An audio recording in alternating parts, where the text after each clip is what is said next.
آج کی کہانی صرف ایک استاد اور شاگرد کی نہیں بلکہ اس رشتے کی ہے جسے الفاظ میں بیان کرنا ممکن نہیں۔ یہ کہانی ہے عزت، خاموش قربانی اور اس سبق کی جو ہر انسان کو زندگی بھر یاد رہتا ہے۔ ایک بڑا اور معزز تعلیمی سیمینار جاری تھا۔ ہال میں روشنی ہلکی مگر پرسکون تھی، ہر طرف علمی ماحول کی خوشبو پھیلی ہوئی تھی۔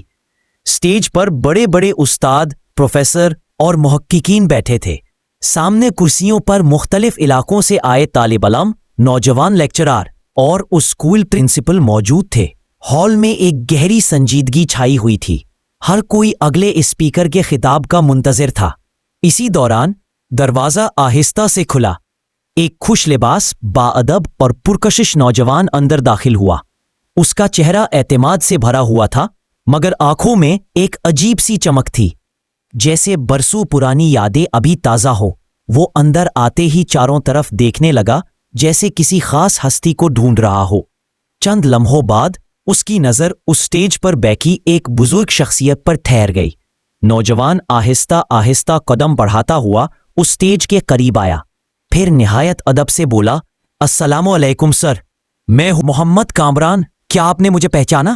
بزرگ استاد نے اسے غور سے دیکھا، ہلکی سی مسکراہٹ دی اور پھر تھوڑا توقف کر کے بولے، معاف کرنا بیٹا، میری یادداشت شاید کمزور ہو گئی ہے، میں تمہیں پہچان نہیں پایا۔ کامران کے ہونٹوں پر ایک نرم سی مسکراہٹ آئی، جیسے وہ پہلے سے یہ جواب سننے کی توقف کر رہا تھا۔ وہ آہستگی سے بولا، سر، اگر آپ اجازت دیں تو میں ایک چھوٹا سا واقعہ یاد دلا دوں، پھر شاید آپ کو سب یاد آ جائے۔ استاد نے بولا، کون سا واقعہ بیٹا؟ آپ کس واقعہ کی بات کر رہے ہیں؟ اور پھر مسکرا کر بولا، اچھا چلے یاد کروا دیں، شاید یاد آ جائے۔ کامران نے گہرا سانس لیا اور کہنا شروع کیا، یہ بات اس وقت کی ہے جب میں 5ویں جماعت میں تھا اور آپ میرے کلاس ٹیچر تھے۔ آپ صرف استاد نہیں تھے، ہمارے رہنما، ہمارے دوست اور ہمارے دکھ سکھ کے ساتھی بھی تھے۔ ایک دن کا واقعہ آج بھی لفظ بہ لفظ یاد ہے۔ ہم سب کلاس میں بیٹھے تھے کہ اچانک ایک لڑکا پریشان ہو کر کھڑا ہوا اور روتے ہوئے بولا، سر، میری گھڑی گم ہو گئی ہے۔ وہ گھڑی اس لڑکے کے لیے بہت قیمتی تھی، کیونکہ یہ اسے اس کے والد نے سالگرہ پر دی تھی۔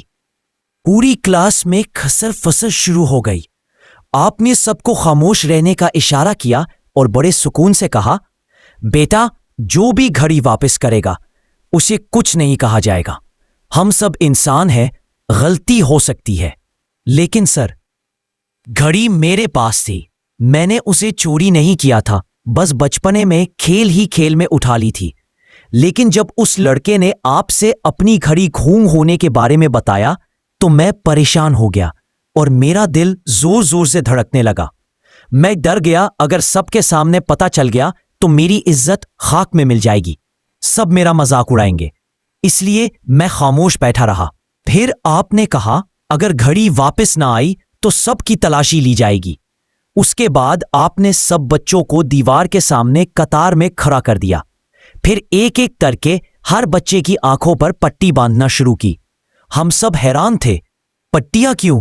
آپ نے مسکرا کر کہا، تاکہ کسی کو پتہ نہ چلے کہ کس کی تلاشی ہو رہی ہے اور کس کے پاس گھڑی ہے۔ جب سب کی آنکھوں پر پٹیاں بندھ گئیں، آپ نے ایک ایک کر کے جیبیں چیک کرنا شروع کی۔ جب آپ میری جیب تک پہنچے، آپ نے وہ گھڑی نکالی اور بغیر ایک لفظ کہے خاموشی سے اس بچے کو واپس دے دی۔ نہ آپ نے میرا نام لیا، نہ مجھے سب کے سامنے شرمندہ کیا۔ یہ بات وہیں ختم ہو گئی، لیکن سر، میرے لیے وہ دن کبھی ختم نہیں ہوا۔ اس دن آپ نے میری زندگی بدل دی۔ یہ سن کر بزرگ استاد کی آنکھوں میں نمی آ گئی۔ وہ لمحہ بھر خاموش رہے، پھر شفقت بھرے لہجے میں بولے، بیٹا، مجھے سب یاد آ گیا ہے، لیکن شاید تم ایک اہم بات نہیں جانتے۔ جب میں تم سب کی آنکھوں پر پٹیاں باندھ رہا تھا تو ایک پٹی میں نے اپنی آنکھوں پر بھی باندھی تھی۔ میں نہیں جاننا چاہتا تھا کہ گھڑی کس بچے کے پاس ہے، کیونکہ میرا مقصد چور پکڑنا نہیں تھا، بلکہ اپنے شاگرد کی عزت بچانا تھا۔ اس دن میں نے صرف تمہیں معاف نہیں کیا، بلکہ تمہاری خودداری کو بھی بچایا تھا۔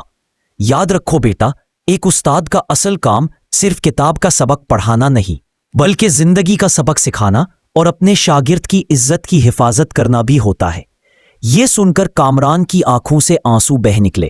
وہ استاد کے قدم چھونے کے لیے جھکا، مگر استاد نے اسے روک کر گلے لگا لیا۔ ہال میں موجود سب لوگ خاموشی سے یہ منظر دیکھ رہے تھے۔ وہ لمحہ جہاں علم اور انسانیت گلے مل رہے تھے، جہاں عزت صرف الفاظ میں نہیں بلکہ عمل میں جھلک رہی تھی۔ اگر یہ کہانی آپ کے دل کو چھو گئی ہو تو اسے دوسروں تک ضرور پہنچائیں۔ کیا پتا کسی کے دل میں اپنے استاد کے لیے محبت کا چراغ پھر سے جل اٹھے۔ پلیز آپ لوگ میری اس کہانی کو لائک، شیئر اور سبسکرائب کرنا نہ بھولیں۔